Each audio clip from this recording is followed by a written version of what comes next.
In the shadows of Constantinople, amid the clash of steel and the cries of the fallen, there lay a fate that even hardened warriors feared more than the sword. For the men of Byzantium's enemies, defeat did not end with death on the battlefield. It stretched into something more sinister, more unbearable, as their wives and daughters were torn from their arms and delivered into the cold machinery of conquest.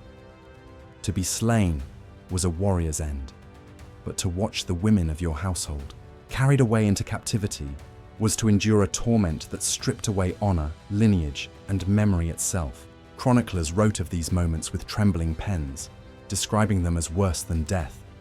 For what awaited was not annihilation, but humiliation, degradation, and the loss of identity.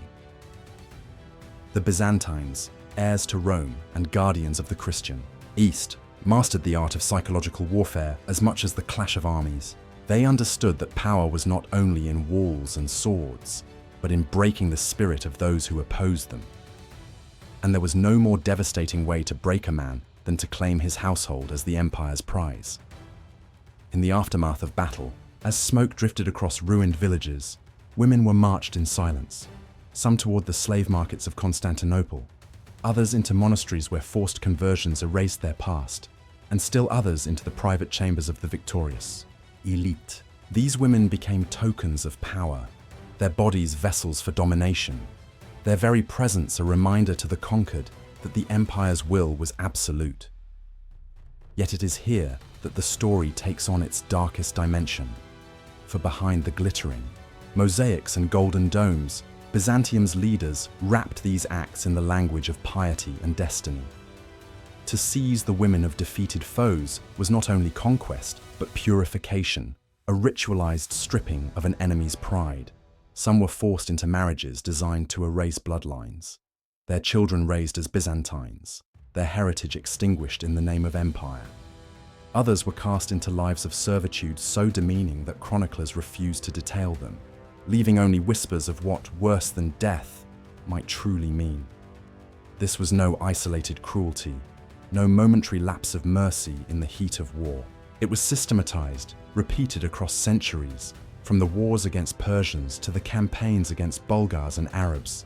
Each time, women bore the scars of conquest, living emblems of their people's defeat.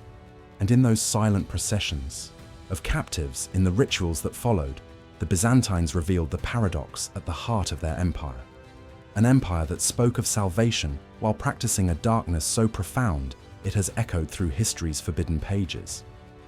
But the battlefield was only the beginning, for what awaited within the guarded walls of palaces, cloisters, and secret chambers was far more disturbing. The empire's most guarded secrets were not in the libraries of monks or the scrolls of scholars, but in the unspoken rituals that turned human lives into tools of power. And the deeper we dig into these accounts, the more we uncover a world where the boundaries of faith, lust, and cruelty blurred into something that even their contemporaries struggled to name.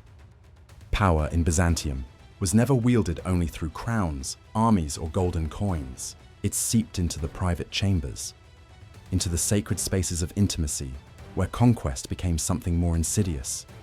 Desire itself was transformed into a weapon. Rulers and generals understood that the body could be a battlefield, and in the empire's endless struggle for dominance, women were transformed into living symbols of submission. To take the wife or daughter of a defeated warrior was to strike at his very essence, to remind entire populations that resistance meant not only death, but the corruption of what they held most sacred. Behind the gilded curtains of Constantinople's palaces, concubines were not simply lovers. They were trophies, living proof of an emperor's might, and pawns in games of loyalty and betrayal. Foreign captives were forced into silk robes and presented as spoils, their presence whispering to the court that the empire's reach was boundless. In monasteries and hidden chambers, rituals of humiliation stripped women of their past identities. Hair shorn, names replaced, bodies claimed as tokens of submission. It was domination wrapped in the guise of piety, a careful performance in which the empire declared itself both savior and master. The psychology of such control was devastating. For the men who lost their families, there was no vengeance strong. enough to erase the image of a wife taken into another man's possession. For the women, survival meant erasing pieces of themselves, adapting to roles that demanded silence and obedience. The Byzantines understood this dual torment, how the suffering of the conquered could be multiplied not by execution, but by forcing them to live with the knowledge that their bloodline, their honor, had been consumed by the empire. And yet, beneath the layers of brutality, a strange paradox emerges. These same acts that shattered lives were cloaked in ritual and law, presented as righteous necessity. To absorb the enemy's women was, in their eyes, to absorb the enemy himself, to transform defeat into permanence by entwining bloodlines and extinguishing heritage. It was power disguised as destiny, cruelty disguised as divine order. The empire's obsession with control through intimacy reveals a hidden truth, that in Byzantium, sexuality was not merely private indulgence, but political theatre. Every forced marriage, every concubine's chamber, every whispered scandal was another piece in a vast system designed to dominate through shame and desire alike. And though the empire cloaked itself in gold and hymns, the unspoken reality was far darker, lingering just beyond the marble walls of the Hagia Sophia. But this was not confined to faceless rituals or abstract power. There were moments in history when scandal tore through the empire's polished surface, when specific figures and events revealed just how far desire and domination could reshape the fate of nations. And it is there, in those infamous scandals, that the true cost of Byzantium's hidden power would be revealed. The empire's chronicles are filled with battles and treaties, but every so often, a scandal erupts that tears through the polished mask of Byzantium and reveals the raw, forbidden reality underneath. One such moment came in the wake of the cataclysmic defeat at Manzikert in 1071, when the empire's forces were shattered by the Seljuk Turks. The battle itself was devastating enough. An emperor captured, armies broken, the frontiers collapsing. Yet what followed in the aftermath struck even deeper into the psyche of Byzantium's people. For it was not only soldiers who were taken, but families, noblewomen, and wives of high-ranking commanders, paraded as symbols of utter humiliation among. The captives was said to be a woman of noble blood, her beauty and rank whispered about in Constantinople's markets and monasteries. To the enemy, she became more than a prisoner. She was a trophy whose body could broadcast victory louder than any proclamation. Her capture was not just personal tragedy, but a message. The empire itself could be violated, its sanctity stripped away, its women claimed as spoils of war. Accounts tell us that when news reached the capital, it spread like wildfire, a scandal that questioned not only the empire's military strength, but its very moral authority. In the Byzantine worldview, the honor of women was inseparable from the honor of men.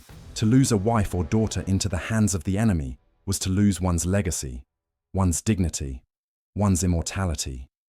For this noblewoman, forced into the chambers of foreign conquerors, her life became a living emblem of her people's defeat. And for those left behind, it was worse than mourning a death. For she lived on, stripped of choice, reshaped into another man's possession, her memory twisted into a constant reminder of shame. Yet scandal was not limited to the enemy's triumphs. Within Constantinople itself, emperors and courtiers exploited captives in ways that blurred the line between politics and depravity. Empress Zoe of the 11th century, famed for her beauty and infamy alike, filled her court with lovers and intrigue, using intimacy as a weapon of survival. While not a captive herself, her reign revealed just how fragile and dangerous the Byzantine court could be, where accusations of poisoning, secret affairs, and hidden chambers threatened to destabilize the throne. To those beyond the palace walls, these scandals echoed the same truth. Sexuality was power, and power corrupted absolutely. What made these events so shocking was not only the suffering of individuals, but the hypocrisy that cloaked them. A Christian empire that claimed to defend morality and purity used women as bargaining chips, as trophies, as pawns in games of control. When scandals broke, They exposed the contradictions at the heart of Byzantium, an empire that spoke of salvation even as it enacted rituals of humiliation. But these were not isolated tales of corruption and tragedy. They fed directly into the machinery of politics, reshaping alliances, toppling rulers, and sparking conspiracies that would forever alter the empire's destiny. In Byzantium, the throne was never secured by steel alone. It was shaped in whispered promises, in secret chambers where seduction became as deadly as any blade. The palaces of Constantinople glittered with mosaics and incense, but beneath the gilded surfaces, intrigue festered in the most intimate of spaces. Rulers and courtiers alike understood that the empire could be swayed not by armies or councils, but by the passions of a single man or woman. The women of the imperial palace were not merely companions, they were weapons, arbiters of destiny, who could lift a man to the purple or send him to his grave. Few stories capture this reality more vividly than that of Empress Zoe. Born into the ruling dynasty, she possessed wealth and beauty, but also a hunger for control. Married 3 times, each union marked by scandal and whispers of betrayal, Zoe's life was a storm of desire and politics intertwined. Her lovers became emperors, her enemies were poisoned or banished, and her bedchamber was said to be the true throne of Byzantium. Courtiers trembled at her whims, for a knight's embrace could mean elevation to imperial favor or sudden ruin. In her reign, the boundaries between sexuality and sovereignty blurred so completely that to speak of one was to speak of the other. Her sister, Theodora, offered a different but equally revealing portrait of palace intrigue. More austere, more calculating, she was rumored to despise Zoe's indulgence, yet knew how to wield power in her own right. When they ruled jointly, Constantinople became a theatre of rivalry where seduction, alliances, and betrayals intersected at every level of government. Eunuchs, mistresses, and secret lovers became conduits for power, carrying messages, forging conspiracies, and reshaping the very structure of empire. It was not only women who played these games. Male courtiers and generals, too, sought favor through intimacy, offering themselves in loyalty or lust to secure advancement. The empire's monasteries and churches thundered against such corruption, condemning the court's indulgence, yet even bishops and patriarchs were not immune. Hidden affairs tied clergy to noble families, entangling the sacred with the profane in ways that shocked the faithful. To the people of Constantinople, each new scandal revealed the empire's hypocrisy, an empire that preached virtue while drowning in its own desires. But perhaps the most dangerous aspect of these intrigues was their impact on politics itself. A whispered accusation of adultery could topple a ruler. A concubine's favor could spark rebellion. Entire dynasties rose and fell, not on the battlefield, but on the battlefield of the bed. Byzantium's enemies understood this vulnerability, exploiting rumors and scandals to destabilize the court. And within the empire, the aristocracy sharpened gossip into daggers, knowing that one whispered affair might be enough to reshape the balance of power. What made these intrigues so potent was the secrecy surrounding them. Everyone knew they existed, yet they were rarely spoken of openly. Chroniclers hinted, poets mocked, but official histories remained silent, leaving future generations with fragments of forbidden truths. It is in these shadows that Byzantium's most scandalous power plays took root, where the hunger for intimacy became indistinguishable from the hunger for empire. And yet, beyond the palaces and their whispered sins, life for ordinary people told another story. A world where the same desires were bound by harsher rules, where the cost of passion was often exile, enslavement, or death. To understand the full darkness of Byzantine intimacy, we must step beyond the throne room and into the streets, where commoners lived under the shadow of these double standards. For the common people of Byzantium, life unfolded under the watchful eyes of priests, neighbors, and an empire that demanded obedience in both faith and flesh. Unlike the gilded palaces, where emperors and empresses indulged in scandalous games of desire, the daily reality of intimacy for ordinary citizens was bound by rigid expectations and suffocating taboos. Marriage was not simply a union of love, but a contract, often arranged, designed to secure alliances, property, or stability. Women were expected to embody chastity and obedience, their worth tied to purity and their capacity to bear children. To deviate from these norms was to risk not only public shame, but brutal punishment. Yet the double standard was glaring.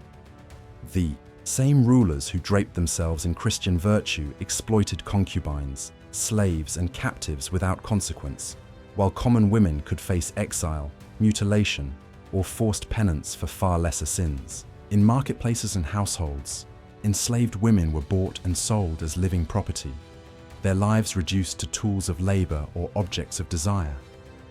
Many became concubines in the homes of the wealthy, invisible within official chronicles, yet forming the backbone of Byzantine society's hidden sexual economy. For them, there was no escape, no noble title, no scandalous chronicle, only a lifetime of silence beneath the weight of servitude. Daily life revealed contradictions that cut to the heart of the empire's culture. Publicly, the Byzantines venerated the Virgin Mary as the model of womanhood, extolling purity and piety. Privately, men sought pleasures in brothels or from enslaved girls brought from foreign wars. Religious authorities thundered against lust from their pulpits, but many themselves were entangled in quiet scandals that mirrored the palace's excesses. The streets of Constantinople carried whispers of hypocrisy, and yet the people endured, bound by the knowledge that open defiance could lead to ruin. For women taken as war captives, integration into Byzantine society could mean a lifetime of forced adaptation. Some were wed to soldiers to erase their former identities, their children raised as Byzantines, their heritage obliterated. Others lived as invisible shadows, servants in wealthy homes, their origins forgotten. A rare few ascended into prominence, through marriage or favor, their lives becoming uneasy bridges between conqueror and conquered.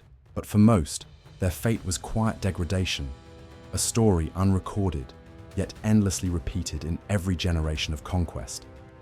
This gap between the lives of the rulers and the ruled highlights the empire's cruel paradox.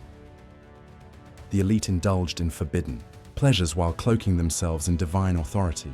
The common people bore the weight of laws, morals, and punishments designed to keep them docile, while their daughters and wives remained vulnerable to the appetites of those above them. Beneath the incense-filled churches and the glittering mosaics, Byzantine society was built on a foundation of inequality, where sexuality was tightly policed for some and shamelessly exploited by others. But such contradictions could not remain hidden forever. History shows us that there comes a point when scandal, indulgence, and cruelty push too far, igniting outrage and reshaping empires. For Byzantium, that moment came when excess and humiliation collided with the fury of its people, and a single scandal threatened to unravel the fragile balance of power. There comes a moment in every empire when indulgence and secrecy can no longer be contained. For Byzantium, that moment arrived in waves of outrage, when whispers of scandal could no longer be dismissed as gossip, and the fury of the people or the church forced the empire to confront its own excess. The palace intrigues, the hidden chambers, the humiliation of captives. These were not harmless indulgences, but fires smouldering beneath the marble floors of Constantinople, waiting to erupt. One of the most infamous turning points came during the reign of Empress Theodora, once an actress of the stage whose youth was filled with rumors so scandalous that later historians could barely bring themselves to record them. Though she rose to power as the wife of Justinian, enemies never ceased to remind the empire of her past. In their eyes, the throne itself had been tainted by forbidden pleasures. When riots shook Constantinople during the Nika Revolt, the fury was not only against taxation or politics, but against a court perceived as corrupt and debased. The rebellion nearly toppled the empire, and its suppression came at the cost of tens of thousands of lives. For many, it was proof that excess had gone too far. Centuries later, other moments echoed the same pattern. When the emperor's mistresses, or captive concubines, wielded too much influence, rival factions seized the chance to denounce the throne. Religious leaders thundered from pulpits about sin and debauchery, their sermons rallying popular anger. Sometimes the church imposed strict decrees, attempting to clamp down on the very practices that defined Byzantine politics. Other times, mobs took matters into their own hands, shaming courtiers, attacking the homes of the powerful, or demanding the removal of figures they saw as symbols of corruption. For the women at the center of these scandals, the turning point often meant destruction. Some were forced into monasteries, their lives erased behind cloistered walls. Others met darker ends, poison. These turning points reveal the delicate balance at the heart of Byzantium. For centuries, the empire walked a line between divine authority and hidden vice, between the sermons of priests and the indulgence of rulers. But when the excess became too blatant, when humiliation of captives or scandal within the palace could no longer be hidden, the empire itself trembled. These were not just personal downfalls, but warnings that even in a world of gold and incense, power built on forbidden acts was fragile, always one breath away from collapse. And yet, the consequences did not end with the fall of a single empress or the suppression of a single riot. They rippled outward, shaping the very structure of Byzantine politics and culture. To understand the true cost of these forbidden practices, we must look at the long shadow they cast over the empire, altering not only rulers, but the destiny of Byzantium itself. The consequences of Byzantium's hidden excesses did not vanish when the palace walls closed or when scandals were buried in silence. They lingered, shaping the empire's politics, its faith, and its reputation for centuries. Every time a concubine whispered in an emperor's ear, every time a captive noblewoman was forced into the empire's service, the foundations of trust between ruler and ruled weakened. The people of Constantinople were no strangers to hypocrisy, but when the gap between public virtue and private indulgence grew too wide, it fed a corrosive cynicism that no golden procession or church sermon could repair. Politically, the use of sexuality as a weapon fractured the court. Mistresses and concubines drew factions to their side, while rivals used scandal as a weapon to discredit emperors. Rumors of debauchery became political tools, destabilizing reigns and igniting conspiracies. Foreign enemies too exploited these weaknesses. Chronicles from Arabs and Latins alike delighted in spreading tales of Byzantine corruption, painting the empire as decadent and morally rotten. Such stories undermined Byzantium's claim to be the shining beacon of Christian order, eroding its authority in the eyes of allies and subjects alike. Religiously, the backlash was fierce. The church, already struggling to hold the empire together, in times of war and famine, tightened its grip on morality. Laws against adultery and prostitution were enforced with brutal severity on the common people, even as whispers of clerical and imperial scandals persisted.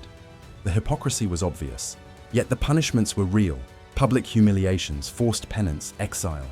By condemning the masses while excusing the elite, the church not only deepened resentment, but also reinforced the sense that Byzantine faith was inseparable from Byzantine corruption. Culturally, the treatment of captive women left scars that never healed. Entire communities lost their identity as wives and daughters were absorbed into the Byzantine machine, their bloodlines erased. For those conquered peoples, the empire became a symbol not of Christian salvation, but of humiliation. Generations carried the memory of what was done to their women, fueling cycles